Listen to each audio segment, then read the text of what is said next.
கோவை ஜீவஜோதி கலைத்தொடர்பகம் பெருமையுடன் வழங்கும் மாதா தொலைக்காட்சியின் அறம் செய் நிகழ்ச்சிக்கு உங்களை வரவேற்பதில் மற்றற்ற மகிழ்ச்சி கொள்கிறேன். நான் உங்களில் ஒருவன் கேமி ஏஜே. இந்த நிகழ்ச்சி பெற்றோர்களுக்கான பிள்ளை வளர்ப்பின் அரிச்சுவடி. பெற்றோர் ஆசிரியர் இந்த உறவு பிள்ளை வளர்ப்புல என்னென்ன பாதிப்புகளை ஏற்படுத்தும், என்ன மாயங்கள் செய்யும் அப்படிங்கறத தான் நம்ம விவாதிச்சுட்டு வரோம். இந்த வாரமும் அதே தலைப்புல தான் நம்ம தொடர்ந்து விவாதிக்க இருக்கிறோம்.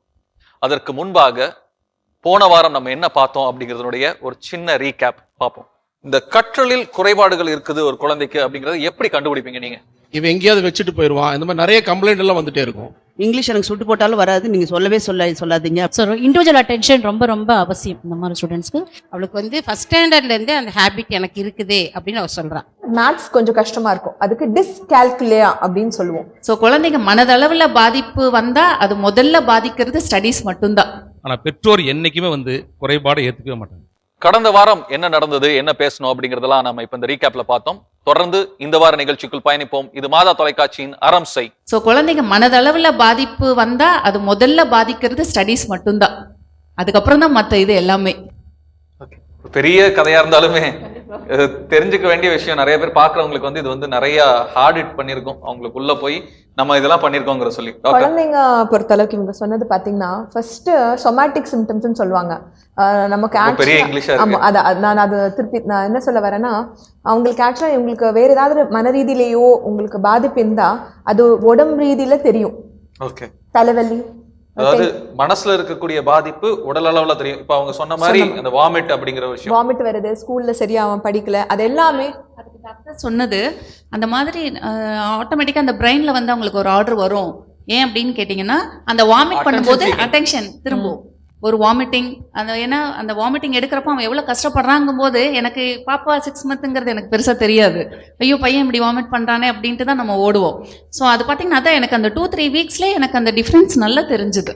அந்த அந்த ஒரு அந்த அந்த சொமாட்டிக் சிம்டம்ஸ்ன்னு சொல்லுவோம். நிறைய குழந்தைங்க பார்த்தீங்கன்னா இந்த மாதிரி அடிக்கடி லூஸ் மோஷன் போகுது, ஸ்கூல் பஸ் வந்தாலே பாத்ரூமில் போய் உட்காந்துக்கிறான். எனக்கு அந்த மாதிரி நிறைய கேசஸ் வந்துச்சு. அப்புறம் நாங்கள் மூலமாக உள்ளே போக போக போக வேறு ஏதோ பிரச்சனை வருது வெளியே. இந்த மாதிரி வாமிட் எடுக்கிறாங்க. அதுக்கப்புறம் சடனாக உங்களுக்கு பார்த்தீங்கன்னா ஃபிட்ஸ் மாதிரி குழந்தைங்களை ஸ்கூல்லேருந்து தூக்கிட்டு வந்திருக்காங்க. நான் ஹாஸ்பிட்டலில் இருக்கும்போது ஐ திங்க் மைக்கேல் சிஎஸ் நிறைய ஃபிட்ஸ், இல்லைன்னா மூச்சு அந்த மாதிரி பண்ணுவாங்க. ஹைப்பர் வென்டிலேஷன் சொல்லுவாங்க. ஆக்சுவலாக அது வீசிங் மாதிரி அவங்க நினைப்பாங்க, அப்படி பண்ணுவாங்க. ஆனால் ஆக்சுவலாக அது வீசிங் இருக்காது. பட் நம்ம பார்க்குறவங்களுக்கு பயந்து போயிடுவோம். ஐயோ எதுவும் ஆயிடுச்சு போல, எதுவும் நடிக்கிறாங்கன்னு சொல்லாமா, இல்ல அந்த குழந்தைங்களுக்குள்ள இருந்து எதுவும் மனதளவுல எதுவும் நடந்துருதா? நடிக்கிறாங்கன்னு சொல்ல முடியாது. ஆனா அவங்க எதுவும் அவங்களோட உடம்புல பட் நிறைய குழந்தைங்க என்னன்னா இந்த மாதிரி ஏதாவது பார்த்துருப்பாங்க, இந்த மாதிரி பண்ண பிரச்சனைன்னு அவங்களுக்கு ஒரு ஐடியா இருக்கும். அதை வச்சு அவங்க அதை ட்ரை இல்ல, அது மனசுல பதிஞ்சு தானா நடக்குதா, இல்ல இந்த குழந்தைங்க அதை இப்படி பண்ணா நம்ம இந்த இதுல தப்பிச்சுக்குவோம் அப்படி சொல்லி நடிச்சு. சில பேருக்கு அது தானா வரும், சில பேருக்கு அந்த மாதிரி அவங்களுக்கு தெரியாம அறியாம வரும். சில பேருக்கு அது ஒரு வாட்டி நடந்திருக்கும், ஆனா அதுல வந்த அட்டென்ஷன் அவங்களுக்கு அது பிடிச்சு போய் அதை திருப்பி திருப்பி ஆக்ட் பண்ணி பண்ணுவாங்க. அதுக்கும் வாய்ப்பு இருக்கு. குழந்தைங்க மன ரீதியில பாதிச்சா ஃபர்ஸ்ட் உங்களுக்கு வருது சிம்டம் ஏதாவது ஒன்று இந்த மாதிரி காமிப்பாங்க. கனெக்ஷன் இல்லாம இருக்கும். டாக்டர் கிட்ட அடிக்கடி வருவாங்க. இப்போ எங்க வீட்டுக்கார் குழந்தைங்க டாக்டர். ஒரு வாட்டி ஏதாவது ஒரு பேஷண்ட் வராங்கன்னு வைங்க, 3 வாட்டி மேல எதுவும் பெரிய பிரச்சனை இல்லாம அந்த குழந்தை அவங்க கிட்ட வந்தாங்கன்னா அடுத்த கன்சல்டேஷன் என்கிட்ட அனுப்பிச்சு விடுவாங்க. சும்மா பாரு அப்படிம்பாங்க. ஏன்னா எனக்கு பெருசா எதுவுமே தெரியல, நீ பாரு அப்படிம்பாங்க. அதனால நம்ம அதுக்கப்புறம் நம்ம ஒண்ணுமா பேசும்போது ஏதாவது ஒரு வெளியே வரும். ஸோ கண்டிப்பா இமோஷனலா பாதிக்கிற குழந்தைங்க சொமாட்டிக் சிம்டம்ஸ் கண்டிப்பா காமிப்பாங்க. அதனால நம்ம ரொம்ப கவனிப்பாக நம்ம பார்க்கணும். சடனாக ஸ்கூலில் மார்க் வாங்குறவங்க சார் சொன்ன மாதிரி டக்குன்னு மார்க் போகுது, அது ரெண்டு விதம் ப்ராப்ளமாக இருக்கலாம். அப்படி இல்லைன்னா எபியூஸ், ஏதாவது பிரச்சனை ஆயிருக்கலாம். அதுலேயும் குழந்தைங்க டெஃபினட்டாக எபியூஸ் இருந்தால் கண்டிப்பாக குழந்தைங்க மார்க் கம்மியாகும். அது ஏதோ ஒரு புறச்சூழலால தான் நடந்திருக்கும். அவர் சொன்ன மாதிரி அவங்க பெற்றோருடைய தவறுதல் இல்லைன்னா அந்த குழந்தைகள்கிட்ட யாராச்சும் தவறா நடந்திருக்கலாம். அந்த மாதிரி சடன்னா ஆகும்போது சடன்னா ஒரு சேஞ்ச் தெரியும். அது கண்டிப்பா ஃபர்ஸ்ட் ஸ்கூலுக்கு தான் தெரியும். நிறைய டீச்சர்ஸ் தான் கம்ப்ளைண்ட் பண்ணிருக்காங்க. எங்களுக்கு கம்ப்ளைண்ட் வரும் மேக்ஸிமம் டீச்சர்ஸ்ல இருந்து. அந்த மாதிரி இந்த மாதிரி அவங்க சொன்னது கூட முதல்ல ஆரம்பம் ஒரு டீச்சர் கிட்ட இருந்து தான் ஆரம்பிச்சு கண்டுபிடிச்சு சொல்லி அப்புறமா வெளில வந்திருக்குது. நிறைய டைம் டீச்சர்ஸ்ல இருந்து வரும். ஏன்னா வீட்டுக்கு வந்தா குழந்தைங்க நார்மலா பிஹேவ் பண்ணுவாங்க. அங்கே 8 மணி நேரம் அவங்களால நார்மலா. அதோட முக்கியம் அம்மாக்கு பையன் இல்ல பொண்ணு பையன் ராஜா தான், பொண்ணு ராணி தான். அதனால அந்த குறைகள் பெருசா நம்மளால கண்டுக்கிறதே கிடையாது. ஆனா ஒரு 50 குழந்தைகள் இருக்கிற இடத்துல ஒருத்தன் தனியா வேற மாதிரி நடந்துக்க போகும்போது டீச்சரால ஈஸியா கண்டுபிடிக்க முடியுதுங்கிறது ஒரு அப்படி பண்ணாத குழந்தை, நல்லா இருந்த குழந்தை சடனா இப்படி மாறிடுச்சு, எங்கிருந்து டக்குன்னு பிடிச்சிட பிடிச்சிருவாங்க முடியும். ஆசிரியர் கண்டிப்பா. சோ அது கண்டிப்பா அந்த பிக்கிங்ங்கிறது ரொம்ப ரொம்ப முக்கியம். அது ஆசிரியர் கையில தான் அதிகமா கண்டுபிடிக்கிறது, அதாவது இந்த டெஃபிஷியன்சியை கண்டுபிடிக்கிறதுங்கிறது வந்து ஆசிரியர் கையில தான் முக்கியமாவே இருக்குது. கண்டிப்பா. சரி, ஓகே. இப்போ இந்த கற்றல் திறனில் குறைபாடு இருக்குதுங்கிறத கண்டுபிடிச்சிட்டோம். அதை யாரு முதல்ல அட்டென்ட் பண்றது? ஆசிரியரா, பெற்றோரா? யாரு பண்ணா கரெக்டா இருக்கும்னு நீங்க நினைக்கிறீங்க? டீச்சர்ஸ் தான். டீச்சர்ஸ் தான். அதாவது டிஃபிஷியன்சி அப்படின்றத விட அவங்களோட ஆக்டிவிட்டீஸ்லேயும் வந்து சேஞ்சஸ் இருக்கும். இப்போ 9th 10th ஸ்டூடெண்ட் அப்படின்னு பார்க்கும்போது இன்ஃபாக்சுவேஷன் அது ஒரு பெரிய இது இருக்குது. ஏன்னு கேட்டால் அப்பா காலையில் என்ன செய்வார், தூங்கிட்டு இருப்பார். ஏன்னா நைட் டியூட்டி போயிட்டு வந்திருப்பார். தென் காலையில் பொண்ணுங்களை கொண்டு வந்து ட்ராப் பண்ணணும். அவர் என்ன செய்வார்னா கேட்டு வரைக்கும் வருவார், ட்ராப் பண்ணுவார். பொண்ணு கேட்டுக்குள்ளே போச்சா போகலையானெல்லாம் பார்க்க மாட்டார். அவர் பாட்டுக்கு திரும்பி வண்டி எடுத்துகிட்டு சலன் போயிடுவார். ஏன்னா மறுபடியும் போய் அவர் கண்டினியூ பண்ணணும் தூக்குறத, அதுக்காக போயிடுவார். ஆனால் இந்த பொண்ணு என்ன செய்வான்னா கேட்டுக்குள்ளேயே வரமாட்டாள், அவள் அப்படியே வெளியே போயிடுவா. அதுக்கப்புறம் நம்ம இங்கே அட்டண்டன்ஸ் எடுக்கும்போது நாங்கள் வந்து ரெகுலராக என்ன செய்வோம் எங்கள் ஸ்கூலில் அப்படின்னா, அட்டண்டன்ஸ் எடுக்கும்போது பிள்ளை இருக்காளா இல்லையா, இல்லைன்னா ஒன்றா லீவ் லெட்டர் கொடுத்துருக்கணும், முன்னாடியே லீவ் லெட்டர் கொடுத்துருக்கணும். லீவ் லெட்டர் கொடுக்கலன்னா ஃப்ரெண்ட்ஸ் கிட்ட கேட்போம், எதாவது சொன்னாங்களா வீட்டில் பேரண்ட்ஸோட பெர்மிஷன் இல்லாமல் அவள் லீவ் எடுத்திருந்தா இம்மிடியட்டாக நாங்கள் டீச்சர்ஸ் வந்து உடனே வந்து ஃபோன் பண்ணுவோம். பேரண்ட்ஸுக்கு ஃபோன் பண்ணி ஏன் இன்னைக்கு வரல, என்ன ரீசன், ஏன்னா அவள் 10th படிக்கிறா, அவள் கண்டிப்பாக அட்டண்டன்ஸ் வந்து கம்பல்சரி, ஏன் வரல அப்படின்னு கேட்போம். பெண் குழந்தைங்களும் போது உடனே அந்த அம்மா என்ன சொல்லுவாங்க, இல்லைங்களே என் பொண்ணு போயிடுச்சிங்களே ஸ்கூலுக்கு அப்படின்னு அப்படியே ஒரு படபடப்பாக ஆயிடுவாங்க. அப்புறம் இல்லைங்க வரலைங்க, என்னங்க நீங்கள் இப்படி சொல்கிறீங்க. உடனே அப்பாட்ட ஃபோனை கொடுப்பாங்க. அப்பா என்ன சொல்லுவார், நான் தான் அதே மிஸ் இல்லைன்னு சொல்லலாம் அப்படின்னு ஃபோன்லேயே நம்மகிட்ட ஒரே சண்டையாக தான் இருக்கும். அப்போ நாங்கள் சொல்லி இல்லைங்க பொண்ணு உள்ளே வரல அப்படின்னா நம்பவே மாட்டாங்க. டீச்சர்ஸ் சொல்கிறது அவங்களுக்கு வந்து அவங்க குழந்தை வந்து தெய்வமாக தான் நினைப்பாங்க, டீச்சர்ஸ் வந்து மோசம், இதுதான் அவங்களோட இது. அவங்க நம்மள்ட்ட ஃபோன்லேயே பயங்கரமாக சண்டை போடுவாங்க. அப்போ நாங்கள் சொல்லுவோம் எதாக இருந்தாலும் நேராக வாங்க வந்து பேசிக்கலாம். இல்ல இது ஓகே. இது வந்து அந்த குழந்தைக்கு ஒரு பிரச்சனை இருந்திருக்கு, அந்த பொண்ணு உள்ள வரல, அந்த ஸ்டூடெண்ட் உள்ள வரல, வெளில போயிட்டாங்கிறது ஓகே. இதை எப்படி திருத்துவோங்கிறதா என்னோட கேள்வியா இருக்குது. இல்லை அதுக்கப்புறம் நாங்கள் என்ன செய்வோம், அந்த பொண்ணு எங்கேயோ வெளியே இருந்தால் அவங்க கண்டுபிடிச்சிருவாங்க. அதுக்கப்புறம் அதை ரியலைஸ் பண்ணுவாங்க, வீட்டுக்கு கூட்டிகிட்டு போயிடுவாங்க. ஆனால் மறுபடியும் அனுப்ப மாட்டாங்க ஸ்கூலுக்கு, பயந்துட்டு. அது ஒரு பெரிய விஷயமா இருக்கும், அனுப்ப மாட்டாங்க. அதுக்கப்புறம் நாங்கள் ஃபோன் பண்ணி இல்லைன்னா நாங்கள் டைரெக்டாக வீட்டுக்கு போய் அவங்கள்ட்ட பேசி அந்த பொண்ணை வர வச்சு கவுன்சிலிங் கொடுப்போம். கொடுத்து என்ன அப்படின்றத அந்த குழந்தைக்கு வந்து எடுத்து சொல்லுவோம். அதுக்கப்புறம் அது புரிஞ்சுக்குவோம். ஆனால் ஃபஸ்ட் இருந்ததை விட அதுக்கப்புறம் அவளோட ஸ்டடீஸில் நல்ல இம்ப்ரூவ்மெண்ட் இருக்கும். கொஞ்சம் ஆசிரியர்களுக்கு இது கொஞ்சம் மெனக்கிடணும். இதுக்காக வேண்டி அந்த குழந்தைகளுக்கு வேண்டி அதிகமாக மெனக்கிட வேண்டி இருக்குது. அதுக்கு நம்ம புது புது யுக்திகளை கொண்டு வரணும், கொண்டு வந்து அவங்களை மீட்க முடியும். ஓகே. இப்போ எங்கள் பள்ளிக்கூடத்தில் வந்து இந்த அடையாளம் காட்டப்படாத அந்த குழந்தைகள் இருப்பாங்கல்ல, அவங்களுக்கெல்லாம் அங்கீகாரம் எப்படின்னா, இவன் என்னுடைய பேரன் அப்படின்னு ஒரு அங்கீகாரம் கொடுத்துருவோம். ஐயாவோட பேரண்டா அப்படின்னா முடிஞ்சு போச்சு. பொதுவாகவே அந்த மாதிரி ஆளுக்கு போய் செல்லத்தில் பேர் வைப்பேன், இவர் எனக்கு மாப்பிள்ளடா, இவர் பேரண்டா அப்படிங்கிற போது அவனுக்கு பள்ளிக்கூடத்துக்கு வர்ற விருப்பம், எங்கிட்ட வர்றதுக்கு விருப்பம், குழந்தைகள் மற்ற குழந்தைகள் மத்தியிலையும் வந்து அவனுக்கு ஒரு ஏற்பு.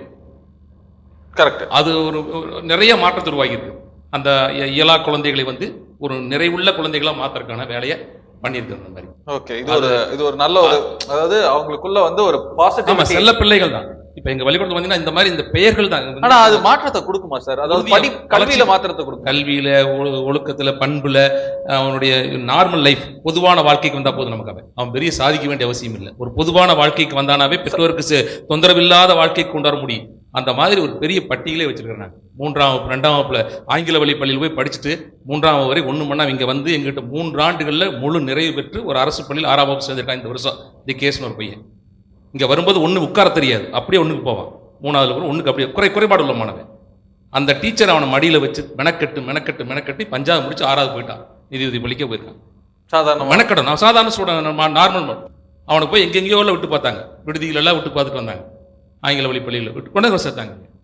இது மாதிரி நம்ம வந்து இவங்க தான் சொன்னாங்க, பேர் சொல்லி அழைக்கிற பற்றி சொன்னாங்க. அது மிகப்பெரிய. இப்போ நீங்கள் இந்த மாதிரி ஆங்கில வழியிலேருந்து வர குழந்தைகளுக்கு போகிற எங்கள் பள்ளிக்குள்ள வந்து கேட்டு பார்த்தீங்கன்னா அவங்களுக்கெல்லாம் தங்க மீன்கள் பேர். இந்த மாதிரி ஆசிரியரும் தலைமை ஆசிரியரும் கவனிக்க வேண்டிய குழந்தைகளுக்கெல்லாம் செல்ல பிள்ளைகள் பேர். ஒன்னோட ஒரு வித்தியாசமான அப்ரோச்சா இருக்கு இதெல்லாம். இதுதான் வெற்றி பெறுங்க.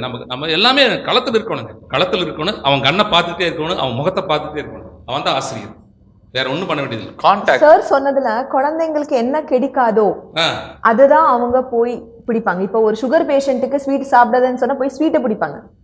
கண்டிப்பா. குழந்தைங்களுக்கு வீட்ல கிடைக்காத ஒரு இம்பார்ட்டன்ஸ் கொடுத்துடணும். நீ அவங்க வந்து நீ என் மாப்பிள்ள நீ அதுன்னு சொன்னா யாரு ஓடி வராம இருப்பாங்க?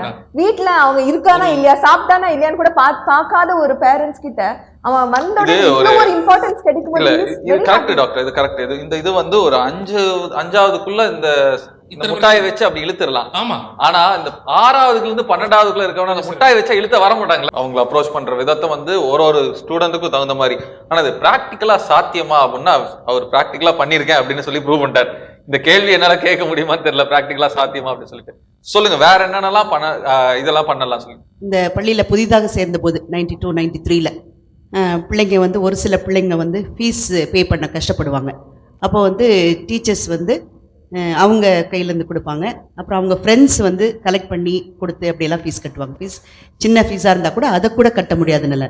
அப்போது வந்து அப்போ அவங்க ஏன் படிக்கலை அப்படின்னு பார்க்கும்போது இந்த மாதிரி வீட்டில் பண கஷ்டம், பொருளாதார கஷ்டம். அப்படி போன ஒரு பொண்ணு பார்த்தீங்கன்னா நம்பவே மாட்டீங்க, அவள் வந்து இப்பொழுது வந்து ஒரு அறக்கட்டளை வைத்து பிள்ளைகளுக்கு ஸ்கூல் ஸ்டூடெண்ட்ஸ்க்கு வந்து ஃபீஸ் பே பண்ணி பெரிய தட்ஸ் மை சைல்டு அப்படிங்கிற ஒரு அறக்கட்டளையை ஆரம்பிச்சிருக்கா.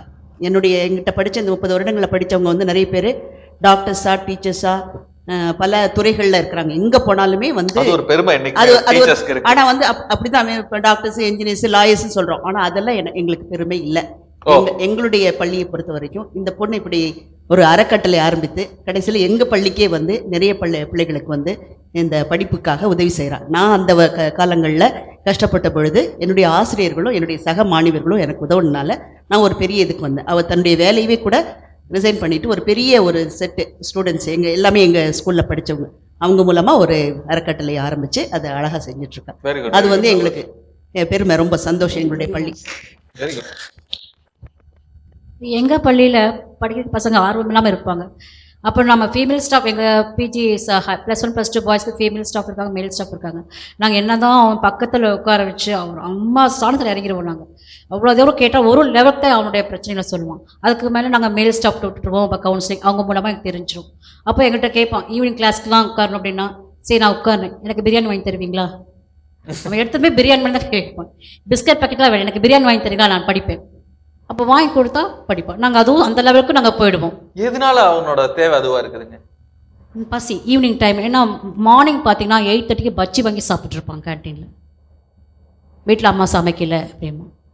அப்புறம் பெரும்பாலும் இந்த குறைபாடுங்கிறது வந்து ஒரு பொருளாதார ரீதியிலும் இல்லைன்னா ஏதோ ஒரு உறவு சிக்கல்கள் இருக்கக்கூடிய குடும்பங்களிலிருந்தும் ஒரு குழந்தைங்களுக்கு தான் இது அதிகமாக இருக்குன்னு உணர்ந்துக்கலாமா டாக்டர்? இல்லை, கண்டிப்பாக லேர்னிங் டிசபிலிட்டியும் இந்த பிரச்சனைங்கிறது அவங்க அந்த மாதிரி பிரச்சனைங்க இருக்கிற குழந்தைங்களுக்கு தான் வரும்ன்ட்டு எல்லாம் இல்லை, யாருக்குனாலும் வரலாம். ஓகேங்களா, யாருக்குனாலும் வரலாம். இது நம்ம டெவலப்மெண்ட், இது நம்ம எதுவுமே பண்ண முடியாது, இது டெவலப்மெண்ட்டெல்லாம் வருது. ஆனால் என்ன சொல்றது, நம்ம எவ்வளோத்துக்கு அந்த குழந்தைங்களுக்கு எக்ஸ்போஷர் கொடுக்குறோம். இப்போ நீங்க சொன்னதும் வந்து ஒரு காரணிகளா இருக்கிறதுக்கான வாய்ப்புகள்னு இருக்கா? இல்லை, அதுதான் சொல்ல வரேன் நான். அவங்களுக்கு ப்ராபப்ளி அந்த குழந்தைங்களுக்கு எக்ஸ்போஷர் கம்மி. இப்போ அவங்களுக்கு வீட்டில் நிறைய பேர் அதை பற்றி பேசுறது இல்லை, இங்கிலீஷில் பேசுறது இல்லை, ஒரு யாரும் படிச்சிருக்க மாட்டாங்க, அவங்க ஃபர்ஸ்ட் டைம் படிக்கிறாங்க, அந்த மாதிரி. அதனால அவங்க கொஞ்சம் கஷ்டப்படலாம், அது வேற. அது அவங்களால முடியும், பட் அவங்களுக்கு எக்ஸ்போஷர் கம்மி. ஓகேங்களா, அது ஒரு சைடு. அது அவங்களுக்கு நம்ம கொடுக்க அதிகமா நம்ம ஸ்கூல்லயும் டிசபிலிட்டின்னு சொல்லிட முடியாது. இல்ல, டிசபிலிட்டிங்கிற குழந்தைங்களுக்கு அவங்க கண்டிப்பா பிரச்சனை இருக்கும். அதுக்கு ஒரு டெஸ்ட் இருக்கு, நம்ம அதை பண்ணா நம்ம அதை கண்டுபிடிச்சு அதுல ப்ராப்ளம் இருக்குன்னு சொல்லலாம். பட் சில குழந்தைங்களுக்கு அவங்களுக்கு எக்ஸ்போஷர் கம்மி. ஏன்னா கல்ச்சர், அவங்க கண்டிப்பா வீட்டுல சாப்பாடுக்கே வழி இல்ல, புக் வாங்க வழி இல்ல, வேற யாரும் பேசுறதுக்கு வழி இல்ல, யாரும் அதை பத்தி சொல்லி கொடுக்க. சமூக பொருளாதார பிரச்சனைகள் அந்த குழந்தைங்களுக்கு இருக்குது, அதனால கீழே டிசபிலிட்டின்னு சொல்லிட முடியாது. அது வந்து அவங்களுக்கு ஒரு விஷயம் கிடைக்காததுனால வந்த ஒரு குறையா இருக்கலாம். உளவியல் முறையில் இதை சொல்லும் பொழுது என்ன சொல்றாங்கன்னா, இந்த பனிஷ்மெண்ட் அண்ட் ரிவார்ட்ஸும்பாங்க. இன்னைக்கு பனிஷ்மெண்ட் வந்து எதுவும் கொடுக்கறது இல்லை, கார்பரேட் பனிஷ்மெண்ட் எதுவும் பள்ளியில் கொடுக்கறது இல்லை. ரிவார்ட்ஸுங்கும் பொழுது அவனுக்கு இந்த மாதிரி வேணுங்கிறத நம்ம செய்யும் பொழுது அதுதான் டாக்டர் அதை வந்து ஒரு தட்டி கொடுத்தல் முறையில் இல்ல. அது நீங்க சொல்றதெல்லாம் கரெக்ட் தாங்க, எப்படி திருத்துறோங்கிறதுக்குள்ள வந்துருது. டாக்டர் என்ன சொல்றாங்கன்னா, இந்த சமூக பொருளாதாரத்தினால அவனுக்கு வந்து ஒரு படிப்புல கவனம் இல்லாம இருக்குது அப்படின்னா அதை வந்து இந்த டிசபிலிட்டி அப்படிங்கிறதுக்குள்ள நம்ம இதை கொண்டு வர முடியாது. அது வந்து அவனுக்கு வந்து ஒரு பாதிப்பை ஏற்படுத்தியிருக்கே தவிர அது வந்து இந்த லேர்னிங் டிசபிலிட்டி அந்த குழந்தைக்கு இருக்கு நம்ம முடிவு பண்ணிருக்கோம். ஏன்னா இந்த லேர்னிங் டிசபிலிட்டி இருக்குது அப்படிங்கிறது வந்து இதையும் தாண்டிய ஒரு பிரச்சனையா இருக்குது. இப்ப நான் சொன்னேன், இப்ப என் பையன் தமிழ் அவ்வளவு சரியா படிக்க மாட்டேங்கிறான், ஏன்னா அவன் ரீடிங் யாரும் இல்ல. அதே மாதிரி இன்னொரு குழந்தை பாத்தீங்கன்னா அவங்கள வீட்டுல யாரும் இங்கிலீஷ் எதுவும் பெருசா படிக்கல, அதுக்காக குறைபாடு இருக்குன்னு சொல்ல முடியாது. எக்ஸ்போஷர் இல்ல. ஓகே, சோ அதுதான் சொல்ல வர. அப்ப இந்த எக்ஸ்போஷர் இல்ல, ஃபைன், எதை குறைபாடுன்னு சொல்லுவோம் டாக்டர்? அப்போ குறைபாடு அப்படின்னு சொல்றது ஃபர்ஸ்ட் அண்ட் ஃபார்மோஸ்ட் நான் சொன்ன மாதிரி ஐக்யூல ப்ராப்ளம் இல்ல, நார்மல் ஐக்யூ. ஓகேங்களா, அதுதான் மெயின். இன்டெலெக்சுவல் கோஷன்ட் அவங்க சொன்னாங்க, ஐடிங்கிறது இன்டெலெக்சுவல் டிசபிலிட்டி. அப்படின்னா ஐக்யூல கம்மியா இருக்கும், அவங்களுக்கு எல்லா விஷயத்துல அவங்களுக்கு புரியாது. ஓகேங்களா, அது நம்ம மென்டல் ரிட்டார்டேஷன் அப்படி அந்த வேர்டு இப்போ போயிருச்சு, அதுக்கு தான் இப்போ ஐடின்னு சொல்றோம் நம்ம. ஸோ அந்த குரூப்ல போயிடறாங்க. நம்ம இப்போ பேச போற குரூப்புங்கிறது ஸ்பெசிஃபிக் லேர்னிங் டிசபிலிட்டி. அந்த குரூப்ல ஐக்யூ நல்லா இருக்கும், ஆனா அவங்களுக்கு reading, writing, maths, spelling, hand writing இதுல ப்ராப்ளம் இருக்கும். இதனால அவங்களுக்கு மார்க் சரியா வர மாட்டேங்குது, இதனால அவங்கனால எவ்ரி இயர் போக முடிய மாட்டேங்குது. இப்போ இருக்கிற கல்வியில எல்லாமே ஃபுல் பாஸ் 8th வரைக்கும் கொடுக்கறனால மக்கள் போயிடுறாங்க, 10th வந்து மாட்டிக்கிறாங்க. ஓகேங்களா, ஸோ நம்ம இது ஐடென்டிஃபை எப்போ நம்ம மேக்ஸிமம் கண்டுபிடிக்கலாம்னா 8 வயசுலேருந்து 10 வயசு, நார்மலாக 3rd, 4th, 5th அந்த ஏஜ்ல கண்டிப்பா குழந்தைங்க மாட்ட ஆரம்பிச்சிருவாங்க. ஏன்னா ஆல்பபெட்ஸ் வரும். இப்போ நீங்க ABC அதெல்லாம் சொல்லி கொடுத்தீங்கன்னா கண்டிப்பா நல்லபடியா சொல்லுவாங்க. ஆனா அதை நீங்க ஜாயின் பண்ண சொன்னீங்கன்னா கேட், கேட் அப்படின்னு சொன்னா கஷ்டப்படுவாங்க. அதுக்கப்புறம் the cat is in the house அப்படின்னு நம்ம எதாவது சொன்னோம்னா த கேட் வீட்டில் அந்த சென்டென்ஸ் ஃபார்மேஷன் திருப்பி தப்பு பண்ணுவாங்க. ஆனா ஆல்பபெட் நல்லா சொல்லுவாங்க, கலர் நல்லா சொல்லுவாங்க, வேற எல்லாம் சொல்லுவாங்க. ஆனா ஜாயினிங்ல ப்ராப்ளம் வரும், இல்லைன்னா வேர்டை மிக்ஸ் பண்ணுவாங்க. ஸோ இதுக்கு நீங்க என்ன பண்ணணும்னா ப்ராக்டிஸ். அதை ஐடென்டிஃபை பண்ணி அந்த குழந்தைக்கு திருப்பி நம்ம ஃபர்ஸ்ட்லேருந்து ஸ்டார்ட் பண்ணணும். 4th ஸ்டாண்டர்ட்ல இருக்கிற குழந்தைக்கு நீங்கள் கண்டுபிடிச்சிங்கன்னா நீங்கள் திருப்பி ஃபர்ஸ்ட் ஸ்டாண்டர்ட் லெவல்லேருந்து அந்த குழந்தைக்கு சொல்லிக் கொடுக்கணும். பட் நம்ம என்ன பண்ணுறோம், அந்த குழந்தைக்கு 4 டியூஷனை வச்சு, ஸ்கூல்லேயே ஒரு 2 மணி நேரம் டியூஷனை வச்சு, திருப்பி வீட்டில் வந்து 2 மணி நேரம் டியூஷனை வச்சு 4வது கிளாஸோட போர்ஷனை நீங்கள் படிக்க வைக்கிறீங்க. இப்போ நான் உங்களுக்கு ஏதாவது ஒரு லீஃப்லெட்டை, ஒரு பேப்பரை கொடுத்துட்டு சைனீஸில் நான் உங்களுக்கு ஒரு இது கொடுத்து படி அப்படின்னு நான் சொல்கிறேன், படிக்க முடியுமா? முடியாது. சைனீஸோட ஆல்பபெட், அது ஏதோ ஒரு லாங்குவேஜோட உங்களுக்கு அதோட ஆல்பபெட் ஸ்டார்ட் பண்ணாதானே உங்களுக்கு அது படிக்கவே தெரியும். நீங்க குழந்தைக்கு இதை படி என்ன நீ படிக்கலாம், அடி, இன்னொரு 4 டியூஷனை போடு, இன்னொரு 5 டியூஷனை போடு, கண்டிப்பா குழந்தைனால படிக்க முடியாது. நீங்க ஆல்பபெட்ஸ்ல இருந்து ஆரம்பிச்சாதான் குழந்தைனால படிக்கவே முடியும். அப்ப நம்ம அதை ஐடென்டிஃபை பண்ணாதானே நம்மளால அந்த குழந்தைக்கு நம்ம ஹெல்ப் பண்ண முடியும். அதுக்கு பதில் நம்ம குழந்தைக்கு டியூஷனை கொடுத்து, எக்ஸ்ட்ரா டென்ஷனை கொடுத்து, குழந்தை பிரேக் டவுன் ஆகி சரியா தூக்கம் இல்லை, சரியா சாப்பாடு இல்லை, அடிக்கடி உடம்பு சரியில்லாம போகுது, அடிக்கடி வயிறு வலிக்குதுன்னு சொல்லுது. எக்ஸாம் டைம்ல கண்டிப்பா ஒரு ஜுரம் வந்துடும், எக்ஸாம் அட்டென்ட் பண்ண மாட்டாங்க இந்த குழந்தைங்க. எக்ஸாமுக்கு ஒரு நாள் முன்னாடி, எக்ஸாம் நாள் காலையில் ஜுரம் வந்துடும். நீங்க பாருங்க 90% ஐ திங்க் டெஃபினட்டா நீங்க டீச்சர்ஸ் கவனிச்சிருப்பீங்க, எக்ஸாம் மிஸ் பண்ணிடுவாங்க குழந்தைங்க. ஸோ இந்த மாதிரி அதுக்கப்புறம் என்ன பண்ணுவாங்கன்னா இந்த குழந்தைங்க வேற குழந்தைங்களுக்கு புலி பண்ணுவாங்க, ஏதாவது போய் இது பண்றது, அவங்களோட பென்சிலை தூக்குறது, ஏன்னா அந்த மாதிரி ஏதாவது ஒரு பொய் சொல்றது, நிறைய பொய் சொல்றது, இந்த மாதிரி விஷயங்கள் எல்லாம் பண்ண ஆரம்பிச்சிருவாங்க. ஏன்னா அவங்களுக்கு என்ன பண்றதுன்னு தெரியாது. ஏன்னா இந்த ஒரு விஷயத்துல அவங்களால வர முடியல, எல்லாரும் அவங்களுக்கு தப்பா பேசுறாங்க, சரி இதுலயாவது என்ன கவனிச்சுக்கிறாங்க அப்படின்னு இந்த மாதிரி ஒரு விஷயம் பண்ணிடுறாங்க. இந்த குழந்தைங்க நிறைய ஸ்கூல் ட்ராப் அவுட் ஆயிடுறாங்க. இதை மட்டும் நம்ம கரெக்டா பார்த்துட்டோம்னா நிறைய குழந்தைங்க ஸ்கூல்ல ட்ராப் அவுட் ஆக மாட்டாங்க. அதான் சார் கூட சொல்லி இந்த ட்ராப் அவுட்டை வந்து தடுக்கிறதுக்கு இது வந்து ஐடென்டிஃபை பண்றது ஒரு முக்கியமான விஷயம் சொல்லிட்டு, இப்போ இதை ஐடென்டிஃபை பண்ணிட்டா இதை எப்படி வந்து தீர்க்கிறது? இடைவேளைக்கு பின் மாதா தொலைக்காட்சி அறம் செய் நிகழ்ச்சி தொடர்கிறது, தொடர்ந்து பயணிப்போம், விவாதம் தொடர்கிறது. ஃபர்ஸ்ட் அண்ட் ஃபார்மோஸ்ட் நம்ம ஐடென்டிஃபை பண்ணிட்டோம். அடுத்தது நம்ம என்ன பண்ணோம்னா, கண்டிப்பா நீங்க 8 வயசுக்கு அப்புறம் நீங்க கண்டிப்பா என்ன பண்ணலாம்னா, இந்த மாதிரி எக்ஸ்ட்ரா ஃபர்ஸ்ட் நம்ம இதில் 3 டைப் ஆஃப் ஹெல்ப் கேட்போம். ஃபர்ஸ்ட் ஹெல்ப் நீங்கள் ஸ்கூல்லேயே நீங்களே கொஞ்சம் கண்டுபிடிச்சி பேரண்ட்ஸை வர வச்சு பேரண்ட்ஸ் கிட்ட எக்ஸ்பிளைன் பண்ணி அவங்களுக்கு கொஞ்சம் எக்ஸ்ட்ரா ஹெல்ப். அதே அவங்களுக்கு ஒர்க் அவுட் ஆகலைன்னா நம்ம என்ன பண்ணலான்னா, இதுக்கு ஒரு சர்டிஃபிகேட் கொடுக்குறாங்க.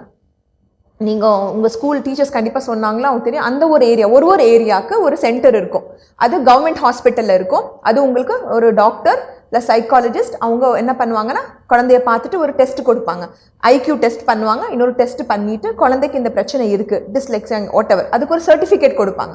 அந்த சர்டிஃபிகேட் நீங்கள் வச்சிங்கன்னா 10th ஸ்டாண்டர்ட் நீங்கள் எக்ஸாம் எழுதும் போது உங்களுக்கு அதில் உங்களுக்கு கொஞ்சம் சலுகைகள் இருக்கும். மேத்ஸ்ல ப்ராப்ளம் டிஸ்கால்குலேட் கொடுத்தாங்கன்னா கால்குலேட்டர் கொடுப்பாங்க. கால்குலேட்டர் போட்டு நீங்க மேத்ஸ் பண்ணி 10வது எக்ஸாமுக்கு கால்குலேட்டர் கொடுப்பாங்க. டிஸ்கால்குலேட் இருக்கிற குழந்தைங்களுக்கு கால்குலேட்டர் யூஸ் பண்ணிக்கலாம். கணக்கு வராது அப்படின்னு ஒரு குழந்தை இருந்ததுன்னா அந்த குழந்தை 10வது வரப்போகும்போது பள்ளிக்கூடத்துல இருந்து சஜஸ்ட் பண்ணி அந்த சர்டிபிகேட் கவர்மெண்ட் ஹாஸ்பிட்டல் போய் அங்க இருக்கக்கூடிய அந்த அதுக்குன்னு இருக்கக்கூடிய அந்த டாக்டரையும் அதுக்குன்னு இருக்கக்கூடிய அந்த சைக்காலஜிஸ்டையும் பார்த்துட்டு அவங்க வந்து அந்த குழந்தைய அசஸ் பண்ணி இந்த குழந்தைக்கு இந்த பிரச்சனை இருக்குதுங்கிறத வந்து உறுதிப்படுத்தி ஒரு சர்டிபிகேட் கொடுப்பாங்க. அந்த சர்டிபிகேட் எடுத்துட்டு போனா அந்த குழந்தைக்கு 10வது எக்ஸாம்ல கால்குலேட்டர் கொடுத்து எழுத கூட வைப்பாங்க. மேத்ஸ் அந்த டிஸ்கஷன்ல ப்ராப்ளம் இருந்தா மேத்ஸ் கொடுப்பாங்க. அந்த நீங்க அப்ளை பண்ணும்போதே ஸ்கூல்ல உங்களுக்கு அப்ளை பண்ணும்போதே அந்த இந்த மாதிரி இந்த இஷ்யூ இருக்கு சர்டிபிகேஷன் ஹால் டிக்கெட் கொடுக்க போகும்போது இல்ல அப்ளை பண்ணும்போது எக்ஸாமுக்கு நீங்க ஃபீஸ் கட்டுவீங்க அப்பவே இத நீங்க கொடுக்கணும். ஓகே. அப்போ உங்களுக்கு கால்குலேட்டர் கொடுப்பாங்க, 1 hour எக்ஸ்ட்ரா டைம் கொடுப்பாங்க. அப்படி உங்களுக்கு எழுதுறதுல ஸ்பெல்லிங் எல்லாம் ஸ்பெல்லிங் இல்ல உங்களுக்கு அந்த இது வந்து ஸ்கிரைப் கொடுப்பாங்க. இன்னொருத்தவங்க எழுதலாம் நீங்க சொல்லலாம்.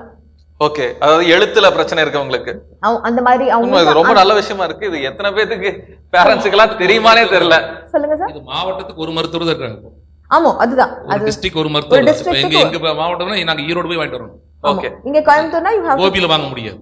அப்படி வாங்குனா நீங்க சொல்ற மாதிரி நடந்துருக்கு. ஆமா நடந்துருக்கு. அது வந்து அதுக்கு மாவட்ட தலைமை மருத்துவமனையில ஒரு மருத்துவர் இருக்காங்க. உங்கள மாதிரி மருத்துவர் இருக்காங்க. அவங்க கண்டிப்பா அது சர்டிபிகேஷன் வாங்குனீங்கன்னா உங்களுக்கு பெரும்பான்மையானவங்களுக்கு யாருக்குமே தெரிஞ்சிருக்க வாய்ப்பு இல்லைன்னு தான் தோணுது. அதனால கண்டிப்பா இந்த ஆப்ஷன் இருக்கு. அதனால நீங்க குழந்தைங்களை போட்டு அவங்கள டார்ச்சர் பண்ணி அவங்கள 10 டியூஷன் போட்டு பிரச்சனை இருக்கிற குழந்தைங்களை டார்ச்சர் பண்ணாம இந்த மாதிரி நீங்க போய் கண்டுபிடிச்சு அதுக்கு ஒரு சர்டிபிகேட் கண்டிப்பா குழந்தை கொஞ்சம் ஈஸியா பாஸ் பண்ணும். ரொம்ப டென்ஷன் இல்லாம ஸ்ட்ரெஸ் பண்ணாம பாஸ் பண்ணும். நம்ம மெட்ரிக் சிலபஸ்க்குன்ட்டு ஒரு கிரைட்டீரியா இருக்கு. ஸ்டேட் போர்டு சிபிஎஸ்சிக்கு அவங்க இன்னும் கொஞ்சம் அந்த மாதிரி எல்லா போர்டுக்கும் அவங்களுக்கு ஒரு ஆப்ஷன் இருக்கு. ஸோ கண்டிப்பா நீங்க கண்டிப்பா அந்த ஹெல்ப் எடுத்துக்கங்க. குழந்தைங்கள ரொம்ப டார்ச்சர் பண்ணி ஸ்ட்ரெஸ் பண்ணி டென்ஷன் பண்ணாதீங்கன்னு சொல்ல வர. அதுக்காக தான் முக்கியமா நாங்க இந்த எபிசோட் பண்ணதே. ஏன்னா ஒரு பெற்றோரா ஒரு ஆசிரியரா கண்டிப்பா நம்ம புரிய வேண்டிய விஷயங்கிறது பிரச்சனை இருக்கலாம், கண்ணுக்கு தெரியாம இருக்கலாம். அதை தயவு செய்து கண்டுபிடிங்க. அதுக்கப்புறம் கண்டிப்பா அதுக்காக என்ன பண்ணணுமோ பண்ணுங்க. ஸோ இப்போ நீங்க சொன்னதை பார்த்தா அரசாங்கம் வந்து குழந்தைகளுக்கு வந்து இந்த மாதிரி ஒரு பிரச்சனை இருந்ததுன்னா அதை ஐடென்டிஃபை பண்ணி அதை எப்படி அந்த குழந்தைங்களுக்கு வந்து அதை விட்டு வெளியில கொண்டு வரதுக்கான ஒரு வழி இருக்கிறது எப்படியெல்லாம் பண்ண முடியுமோ அரசாங்கம் பண்ணி வச்சிருக்குது. அது ஆசிரியர்களுக்கும் சொல்லியிருக்காங்க. இப்போ என்னன்னா தெரிஞ்சுக்க வேண்டிய இடத்துல இருக்கவங்க பெற்றோர்கள் தான் பெரும்பாலும். ஏன்னா இந்த ஒரு பிரச்சனை அவங்க குழந்தைங்களுக்கு இருந்தா அதை முதல்ல ஆசிரியர்கள் சொன்னா அதை பெற்றோர்கள் ஏத்துக்கணும். ஏத்துக்கிட்டு அதுக்கப்புறம் ஒரு மருத்துவரை போய் பார்க்குற அளவுக்கு அவங்க மனசு மாறி வரணும். மாறி வந்து போய் மருத்துவரை பார்த்து அதுக்கு அடுத்தடுத்த ஸ்டெப்ஸ் எல்லாம் எடுத்தாங்கன்னா ஈஸியா அதை விட்டு வெளியில வந்து சார் சொன்ன மாதிரி சமூகத்துல ஒரு சாதாரணமான மனுஷனா அவன் வந்து வாழ முடியும். ஆனா என்ன ப்ராப்ளம்னா இந்த பிரச்சனைங்கிறது சமூகத்துல இப்படி வாங்கினாங்கன்னு என்ன சொல்லுவாங்க, பக்கத்து வீட்டுல என்ன சொல்லுவாங்க, அவங்க என்ன சொல்லுவாங்க, பசங்களே யோசிப்பாங்க ஃப்ரெண்ட் என்ன சொல்லும் அப்படி என்ன அவங்க என்ன நினைப்பாங்க. எல்லாருக்கும் நீங்க சொல்லணும்னு தேவையே இல்லையே. யாருக்கு தெரிய போகுது அதை பத்தி? அந்த சர்டிபிகேஷன் பத்தி யாருக்கும் தெரிய போறது இல்லை. ஆசிரியருக்கு தெரிய போகுது, உங்க குழந்தைக்கு தெரிய போகுது. யாருக்கு நீங்க அதை பத்தி சொல்ல தேவையே இல்லை. இல்ல இன்னைக்கு ஒருத்தங்க 10வது மதிப்பெண்ங்கிறது அவனோட முடிஞ்சு போச்சு. அது வெளியில ஊருக்கெல்லாம் தெரிஞ்சு ஒன்னாக போறதும் கிடையாது. மதிப்பெண்ணே அப்படின்னா இவன் இப்படிதான் பரிச்சை எழுதுனாங்கிறது யாருக்கு தெரிய போகுது? நிறைய பேர் அந்த சர்டிபிகேட் வாங்க தயங்குறாங்க. அதனால உங்களோட குழந்தையோட மனசு எவ்வளவு பாதிக்குது, அதனால வாழ்க்கை பூரா உங்க குழந்தையோட லைஃப் எவ்வளவு பாதிக்குது. உங்களோட பயத்துக்காக உங்க குழந்தையோட லைஃப் அழுத்தமா இருக்குது இல்லைங்களா? கண்டிப்பா மன அழுத்தம் வரும். இதனால நிறைய பிரச்சனைங்க, சூசைட் ஆகுது. நிறைய குழந்தைங்க மார்க் வாங்க முடியல, ரொம்ப ப்ரெஷர் பண்றாங்கன்னு போய் சூசைட் பண்ணிக்கிறாங்க, டிப்ரெஷன் போறாங்க. அதுக்கப்புறம் நிறைய சைக்காட்ரிக் ப்ராப்ளம்ஸ் லேட்டர் ஆன் லைஃப்ல வருது. இந்த ஒரு சின்ன விஷயம் ஏதோ ஒரு மேத் வரல, அதுக்கு என்ன பண்ண முடியும்? அதுக்காக இந்த மாதிரி பண்றாங்க. இன்னொரு ஆப்ஷன்ங்கிறது ஒரு ஆப்ஷன் நான் சொல்லல ஸ்கூல் பத்தி. NIOS அப்படின்னா national institute of open schooling. இந்த ஒரு ஸ்கூல் இருக்கு. ஐ திங்க் டீச்சர்ஸ்க்கு எல்லாருக்கும் தெரிஞ்சிருக்கும். இந்த ஸ்கூல் உங்களுக்கு இந்த மாதிரி ரொம்ப கஷ்டமா இருக்குது, எனக்கு மேத்ஸ் வரல, இங்கிலீஷ், சில பேருக்கு லாங்குவேஜே வராது, ரொம்ப கஷ்டப்படுவாங்க. ஸோ அந்த மாதிரி ஸ்டூடெண்ட்ஸ்க்கு இந்த ஆப்ஷன் இருக்கு. இப்போ மேத்ஸ் இங்கிலீஷ் எதுவுமே எனக்கு முடியாது, கஷ்டமா இருக்குன்னு சொன்னாங்கன்னா இது 14 வயசு 14 இயர்ஸ்ல நீங்க இந்த ரெஜிஸ்டர் பண்ணலாம். அது உங்களுக்கு ஆக்சுவலா இன்டர்நெட்ல இருக்குது, டெல்லியில ரன் பண்றாங்க. ரெஜிஸ்டர் பண்ணீங்கன்னா 1 இயர் கழிச்சு நீங்க எக்ஸாம் எழுதலாம். அது 10th ஸ்டாண்டர்டுக்கு செகண்டரி சொல்றாங்க, 12th சீனியர் செகண்டரி. அதுல உங்களுக்கு ஒரு லாங்குவேஜ், அதுக்கப்புறம் 5 சப்ஜெக்ட் நீங்க எடுக்கணும். ஆனா சப்ஜெக்ட்ங்கிறத நீங்க ஈஸியா எடுக்கலாம். போட்டோகிராஃபி, பெயிண்டிங், டேட்டா என்ட்ரி, அந்த மாதிரி நீங்க சப்ஜெக்ட் எடுத்துக்கலாம். அதாவது வாழ்க்கைக்கு தேவையான சப்ஜெக்ட்ஸாவே டைரக்டா வந்துரும். வாழ்க்கைக்கு தேவையா இருக்கலாம், அவங்களால செய்ய முடிஞ்சது. வாழ்க்கைக்கு தேவையோட அவங்கனால செய்ய முடிஞ்சது. அந்த இப்போ குழந்தை உனக்கு கணக்கோ சயின்ஸோ டஃபா இருக்குது அப்படின்னா, இல்ல தமிழ் டஃபா இருக்கு அப்படின்னா அவன் வந்து ஆங்கிலம் எடுத்துக்குவான். ஆங்கிலம் வந்து ரொம்ப கஷ்டமா இருக்கு, நீங்க சொன்ன மாதிரி அந்த பொண்ணுக்கு ஆங்கிலம் ரொம்ப கஷ்டமா இருக்கு அப்படின்னா அவங்க தமிழ் எடுத்துக்கிட்டு கூட இதெல்லாம் எடுத்துக்கிட்டு அவங்களுக்கு ஏதாவது ஒரு லாங்குவேஜ் எடுக்கலாம். நம்ம வேற எல்லா இதுல நீங்க 2 லாங்குவேஜ் பண்ணணும். அப்போ நமக்கு ஒரு லாங்குவேஜ் தான் இருக்கு, ஸோ ஸ்ட்ரெஸ் கம்மி. ரெண்டாவது, உங்களுக்கு ஒரு டைம்ல ஒரு சப்ஜெக்ட் தான் நீங்க பண்ணலாம். இப்போ நீங்க ஃபார் எக்ஸாம்பிள் இப்போ நான் அக்டோபர்ல ஒரு எக்ஸாம் எழுதுறேன்னு வைங்க, ஒரே ஒரு சப்ஜெக்ட் தான் எழுதுறேன். 6 மாசம் கழிச்சு நீங்க இன்னொரு எக்ஸாம் எழுதலாம். உங்களுக்கு அந்த டைம் ஃப்ரேமும் இருக்கு. அப்போ குழந்தைங்களுக்கு ரொம்ப ஸ்ட்ரெஸ் ஆகாது. ஸ்கூலுக்கு ரெகுலர் ஸ்கூல் போக தேவையில்லை. வேற ஏதாவது அவங்க விஷயத்தை அவங்களுக்கு பிடிச்ச விஷயம் பண்ணலாம். எனக்கு தெரிஞ்சு நிறைய பேர் போட்டோகிராஃபி பிடிக்குது, எக்ரிகல்ச்சர், அவங்க என்ன பண்றாங்க, டே டைம்ல அதை பண்ணிக்கிறாங்க, எக்ஸாம் அவங்களோட இதுல எடுத்துக்கிறாங்க. இதெல்லாம் வந்து நம்ம நிறைய விஷயம் பேசியிருக்கோம். அதாவது டேலண்ட் ஓரியன்டா இருக்கலாம் அப்படிலாம் சொல்லி எனக்கு பிடிச்சதை படிக்க முடியும் அப்படிங்கிற ஒரு ஆப்ஷன் நம்ம நாட்டில் இருக்குது அப்படிங்கிறதே நம்ம எல்லாத்துக்கும் ஒரு புதிய செய்தியா தான் இருக்குது. ஏன்னா நம்ம எல்லாம் வந்து எல்லாரும் என்ன படிக்கிறாங்களோ அதை தான் போய் படிக்கணுங்கிறத ஃபோர்ஸ் பண்ணிட்டு இருக்கோம் குழந்தைங்களுக்கு. ஆனா அதை மீறி இந்த குழந்தைக்கு இதுதான் பிடிக்குது, இதை கொடுத்தா எனக்கு மற்றதெல்லாம் ரொம்ப கஷ்டம், எனக்கு மற்றதெல்லாம் புது ஒரு தெரியாத ஒரு மொழி மாதிரி இருக்குது, இது வந்து எனக்கு பிடிச்சதா இருக்கு அப்படிங்கும்போது இதை படிக்கிறதுக்கான வசதி நம்ம நாட்டிலே இருக்குதுங்கிறது ஒரு பெரிய செய்தி. ஸோ அறம்சை நிகழ்ச்சியில இது வரைக்கும் நம்ம வந்து பெற்றோர், ஆசிரியர்கள் இவங்களை வச்சுட்டு கல்வி சார்ந்த விஷயங்களை எவ்வளவோ பார்த்திருந்தாலும் இந்த வாரம் குறிப்பா நம்ம பார்த்த இந்த டிசபிலிட்டி, லேர்னிங் டிசபிலிட்டி இருக்கக்கூடிய குழந்தைகளை எப்படி அப்ரோச் பண்ணலாம், அவங்களுக்கு என்னென்ன கொடுத்தா எப்படி வந்து அவங்களுக்கு வாழ்க்கையை சிறப்பாக்கிறதுக்கு நம்மளை சுத்தி இருக்கக்கூடிய வசதிகள் என்னென்ன, அதை எப்படிலாம் பயன்படுத்தலாங்கிறது எல்லாமே தெளிவா பார்த்தோம். இது உங்களுக்கும் பார்த்துட்டு இருக்கவங்களுக்கும் புதிய செய்தியா இருக்கலாம், அவங்க வாழ்க்கையில அவங்களுக்கு ஒரு உபயோகரமா இருக்கலாம். இது பார்த்துட்டு இருக்கிற நேயர்களாகிய உங்களுக்கு மிகவும் பயனுள்ளதா இருக்குங்கிறதுல எங்களுக்கு எந்தவித சந்தேகமும் இல்லை. இதே போல பயனுள்ள தலைப்புகளோட உங்களை சந்திக்கும் வரை உங்களிடமிருந்து விடைபெறுவது நான் உங்களில் ஒருவன் கேமி ஏஜே. இந்த நிகழ்ச்சி மாதா தொலைக்காட்சியின் அறம்சை.